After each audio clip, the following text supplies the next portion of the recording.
नमस्कार। आज हम बात करने वाले हैं प्राचीन भारत के कुछ ऐसे वैज्ञानिक योगदानों की जिन पर अक्सर लोगों का ध्यान नहीं जाता। ये वो खोजें हैं जिन्होंने सच में दुनिया को हमेशा के लिए बदल दिया। तो चलिए एक सवाल से शुरू करते हैं। प्लास्टिक सर्जरी, नंबर 0 और जो कंप्यूटर हम सब इस्तेमाल करते हैं, इन तीनों में क्या कॉमन है? जवाब शायद थोड़ा हैरान करने वाला हो, और इसका कनेक्शन सीधा प्राचीन भारत से है। देखिए, जब भी हम साइंस की हिस्ट्री के बारे में सोचते हैं ना, तो हमारे दिमाग में एक ही कहानी आती है, जो ज्यादातर यूरोप के इर्द गिर्द घूमती है। लेकिन सच तो ये है कि ये कहानी अधूरी है। ज्ञान की दुनिया इससे कहीं ज्यादा बड़ी और पुरानी है, और अब समय है कि हम इसका एक दूसरा पहलू भी देखें। तो चलिए थोड़ा और गहराई में चलते हैं। ये जो बड़े बड़े इनोवेशंस थे, ये वैदिक काल में, मतलब करीब 1500 से 500 ईसा पूर्व के दौरान पनप रही बहुत ही सोफिस्टिकेटेड नॉलेज सिस्टम्स से निकल कर आए। ये कोई अचानक हुई खोजें नहीं थी, बल्कि इसके पीछे एक बहुत गहरी बौद्धिक संस्कृति थी। और ये बौद्धिक संस्कृति, ये फली फूली दुनिया की कुछ पहली यूनिवर्सिटीज में, तक्षशिला और नालंदा जैसे नाम सिर्फ इमारतें नहीं थीं। ये ज्ञान के ऐसे जबरदस्त सेंटर थे जहां पूरे एशिया से स्कॉलर्स पढ़ने और बहस करने के लिए आते थे। जरा सोचिए, एक ऐसी जगह जहां हजारों मैन्युस्क्रिप्ट से भरी एक बहुत बड़ी लाइब्रेरी हो, ज्ञान का एक असली खजाना। तो अब बात करते हैं साइंस की सबसे बुनियादी भाषा की, यानी मैथमेटिक्स की, और देखेंगे कि कैसे इसका इस्तेमाल सितारों को समझने में किया गया। यहीं से कुछ ऐसे क्रांतिकारी आइडियाज निकले जिन्होंने दुनिया को देखने का हमारा नजरिया ही बदल कर रख दिया। और वो आइडिया है जीरो, यानी शून्य। ये प्राचीन भारत के सबसे बड़े योगदानों में से एक है, इसमें कोई शक नहीं। 7वीं सदी में ब्रह्मगुप्त जैसे गणितज्ञों ने इसे सिर्फ एक खाली जगह, एक प्लेस होल्डर नहीं माना, बल्कि इसे अपने आप में एक नंबर का दर्जा दिया। और ये सोचना उस वक्त की एक बहुत बड़ी वैचारिक छलांग थी। और देखिए, शून्य अकेला नहीं था, ये एक बहुत बड़े और एडवांस सिस्टम का हिस्सा था।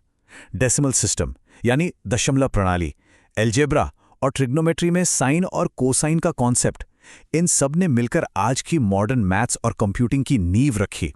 आज हम जो भी कंप्यूटर इस्तेमाल कर रहे हैं ना, उसका हर एक ऑपरेशन, हर एक कैलकुलेशन इसी नींव पर खड़ा है। और ये कहानी सिर्फ मैथ्स तक ही सीमित नहीं थी। 499 ईस्वी में एस्ट्रोनॉमर आर्यभट्ट ने एक ऐसा क्रांतिकारी आइडिया दिया जिसने सबको चौंका दिया। उन्होंने कहा कि पृथ्वी स्थिर नहीं है, बल्कि अपनी ही धुरी पर घूमती है। ये बात यूरोप में माने जाने से सदियों पहले कही गई थी। इतना ही नहीं, उन्होंने एक सोलर ईयर, यानी सौर वर्ष कितना लंबा होता है, इसकी भी हैरान करने वाली सटीक कैलकुलेशन की थी। तो मैथ्स और एस्ट्रोनॉमी ने तो ब्रह्मांड के राज खोले, लेकिन प्राचीन भारत का ज्ञान सिर्फ थ्योरी तक ही सीमित नहीं था। चलिए अब देखते हैं कि उन्होंने इंसानी शरीर को कैसे समझा और मॉडर्न मेडिसिन का एक तरह से ब्लूप्रिंट कैसे तैयार किया। तो मिलिए सुश्रुत से। इन्हें अक्सर फादर ऑफ सर्जरी भी कहा जाता है। सोचिए, 6वीं शताब्दी ईसा पूर्व में उन्होंने 300 से ज्यादा अलग अलग सर्जिकल प्रोसीजर्स और 120 सर्जिकल इंस्ट्रूमेंट्स के बारे में लिखा। उनके काम का जो स्केल था, वो बस कमाल का है। उनकी किताब सुश्रुत संहिता में प्लास्टिक सर्जरी यानी राइनोप्लास्टी के जो स्टेप्स बताए गए हैं, वो देखिए। नई नाक के लिए एकदम सटीक माप लेना, स्किन का फ्लैप इस्तेमाल करना, और सबसे जरूरी सफाई और हाइजीन पर जोर देना। ये सब सुनने में कितना मॉडर्न लगता है ना? आज भी दुनिया भर के सर्जन्स इससे प्रेरणा लेते हैं। अच्छा, सर्जरी के अलावा एक और चीज थी, आयुर्वेद। ये सिर्फ बीमारियों के इलाज का सिस्टम नहीं था, ये एक होलिस्टिक अप्रोच थी। मतलब ये शरीर, मन और आत्मा तीनों को एक साथ देखती थी। इसका फोकस था कि सही खान पान, लाइफस्टाइल और हर्बल तरीकों से शरीर में एक नेचुरल बैलेंस बनाए रखा जाए।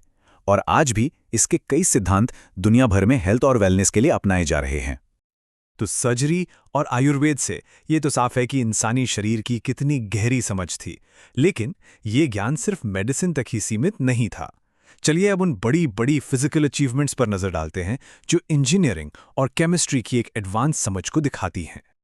ये टाइमलाइन देखिए, ये इंजीनियरिंग में कमाल के एक लंबे और लगातार चलते आ रहे इतिहास को दिखाती है।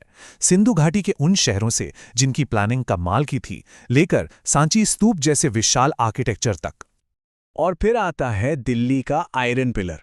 ये तो मेटलर्जी यानी धातु विज्ञान में महारत का जीता जागता सबूत है। जरा सोचिए, 1600 साल से भी ज्यादा हो गए और इस पर जंग नहीं लगी है। ये केमिकल प्रोसेस की एक ऐसी समझ दिखाता है जो आज भी रिसर्चर्स को हैरान कर देती है।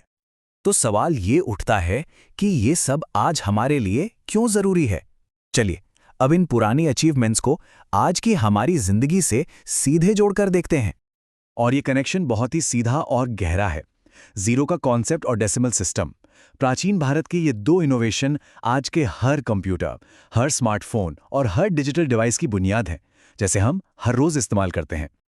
जैसा कि ये कोड बहुत अच्छी तरह से बताता है, ये एक बहुत बड़ी विरासत है। सीखने का ये जो होलिस्टिक तरीका था ना, ये आज भी रिसर्च और इनोवेशन को प्रेरणा देता है।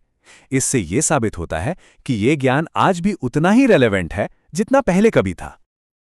और यहीं पर हम एक आखिरी सवाल के साथ बात खत्म करते हैं।